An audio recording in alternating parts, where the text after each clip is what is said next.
A lot of you have asked me if I think that AI will replace software engineers, and I want to talk about that and share my opinion in this video. So first of all, I basically use AI to write all of my code now. Like 99% of my code is written using AI. And I try to use the latest models and tools as they are released. So right now I'm using the model Claude 4.5 Opus, but it may be something different depending on when you're watching this video. So I try to use these tools as much as I can, and as I use these every day, I'm not seeing how they are replacing engineers. The way that I see things is that there are two main ways that I see myself and other people using AI. The first way is called vibe coding, when we're telling the AI to work on an app or a feature, and we don't look at the code at all.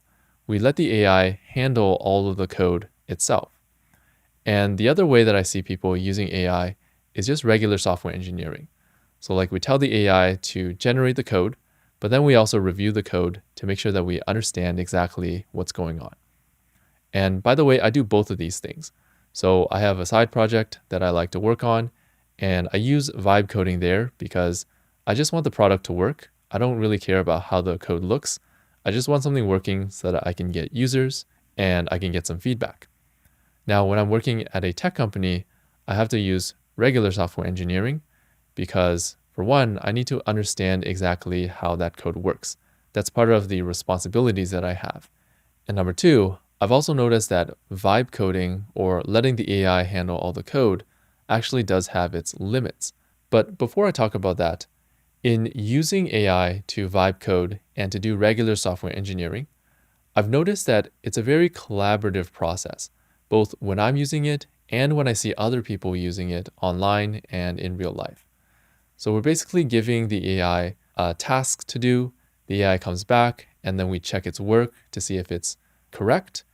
Maybe we need to fix something, maybe we forgot to tell the AI something, or maybe the AI misunderstood us. But in all cases, we're going back and forth with the AI and giving it tasks and then adjusting based on the results and the work that it does. And also sometimes maybe I don't understand something, so I would ask questions to the AI and we would have a whole conversation back and forth. So basically, as I'm using these tools, I'm thinking to myself, it's a lot of back and forth collaboration with this tool, rather than something that is replacing me or replacing someone who's using this tool. And so I don't really see the angle of AI replacing software engineers or AI replacing anyone that's using this tool, because it's a very involved process. And I think that to get the most value out of it, it does have to be an involved process, because you want to give the AI the most detailed instructions and the most detailed direction that you can. So it does involve a lot of collaborating.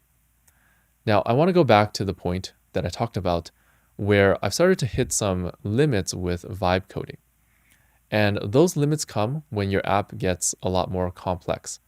So basically, when you're vibe coding and you don't look at the code at all, the way that you would check the AI's work is you would start up your application, and then you would click around and use your app to see if it's doing what you wanted it to do. If there's some mistakes, you go back to the AI and tell it, here's the problem, and try to fix it. And then you check again, and you don't look at the code and you let the AI manage that, but you're going back and forth in this way without looking at the code. Now, the problem that I see with this is that when I started working on more complex applications, like production level applications, a lot of times it's actually not easy to start up the application and just try it out.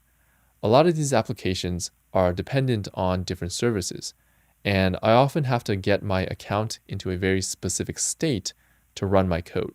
So that involves generating a lot of data to support that account, or sometimes changing some if statements to be true all the time, just so that the code goes through the flow that I'm working on. And also, just imagine you're working with 5 other people, and everyone's adding to the project at the same time. It becomes really difficult to know what has been added, what has been changed or removed without looking at the code or working with the code. And what I found is that in these situations, when the code gets complex enough, it's actually easier to just look at the code and work on the level of the code. So instead of working on the app, I'm actually just working on code. I check if the code that the AI generated is correct. Is it maintainable? Do I need to reorganize it or refactor it? But in this case, the code is actually the final product. And I work on the level of the code because I found that in many situations, working directly with the code is actually the most efficient way to get things done and to check the AI's work. I think that a lot of people have a misconception that code is like an obstacle that we need to solve in order to get what we want to get done. In order to create the feature, we need to figure out what the code is for that feature. But what I've noticed in working with AI a lot on these production apps is that a lot of times the code itself is the value, because code tells you exactly what the software is going to do. So if I want to understand something very deeply, I would just look at the code directly. It's precise. Basically, it tells you exactly how things are going to work. It's not like a summary from the AI that may or may not match up exactly to what you expect. And it's also concise. So sometimes maybe the AI over-explains things and there's too much content, like it's overwhelming. But I can look at the code and I can tell exactly if the AI has handled all of the requirements that I gave it, or if it missed something, or if it misunderstood one of my requirements in my prompt, and I need to give it some corrections. So basically, what this is saying is that coding is just another skill that you can have and that you can reach for in certain situations. And we use it in these situations mainly because it's more efficient than just using the AI. And I don't really understand why people are saying that you don't need to learn coding anymore or that you can just learn AI. Because if you learn coding and you learn AI, wouldn't that be better than just learning one skill? So I've often heard the phrase that AI is not going to replace you, but someone using AI is going to replace you. Now, I haven't really seen that happen in software engineering because all the software engineers who have the coding skills and who have all the other core software engineering skills, they're starting to learn how to use AI and integrate it into their workflow. So you have all these people who know software engineering and they know AI. So I don't see how someone who just learns AI and avoids learning to code is going to be able to compete with people who know both of these skills. Now, another idea that I've heard is that this is the worst that AI will be right now. It's going to get better in the future. Now, will it get better? I'm sure it will get a lot better in the future. How much it will get better by, I don't think that I have the authority or the qualifications to be able to predict this stuff. But what I will say is that I feel like the people who are researching AI are a little more qualified to kind of make these predictions. And what I've noticed is that these AI researchers, a lot of them are hyping up AI a lot on X and on other social media. But when they actually release these models, I feel like the models are incrementally getting better, but they don't really match the hype that they're giving out. So that's just my observations there. The models are getting better and better, of course, but from using them every day, it's not like a incredible rate of progress that it's going to replace people or replace engineers soon. The other argument that I've heard is that the current AI tools will make engineers more efficient. And because engineers are more efficient, we're going to need less of them. So it's basically the same as replacing engineers. Now, I kind of understand the logic of how you would think about this, but the thing is that a lot of things make engineers more efficient. I think that tech companies have a choice. They can use the same amount of workers to create more products and more projects, or they can create the same amount of projects but with less people. And I think that for the most part, tech companies tend to keep the same amount of people and try to work on more products. Tech companies are rewarded for growth. They're not rewarded for making the same amount of money every year. They're rewarded for making more money this year than they did last year. So there is a financial incentive to, instead of maintaining the number of projects they have with less people, to have the same number of people, but have more projects and more products in order to grow their revenue. However, in saying this, I don't want to create the feeling that it's easy to get a job, because I know that the job market is really tough right now, and I'll probably talk about that in a different video. But what I do want to point out for this video is that all that you see on the news are the layoffs. That's all they're going to report. What you don't hear about is that a lot of the companies that did the layoffs in the past, they've been rehiring for the past couple of years. Remember when Google and Meta laid off thousands of people a couple of years ago? Well, Meta has been rehiring thousands of people over the past few years, and so has Google. Google is actually close to their all-time high in their employee count. Now, this doesn't mean they will not do layoffs again.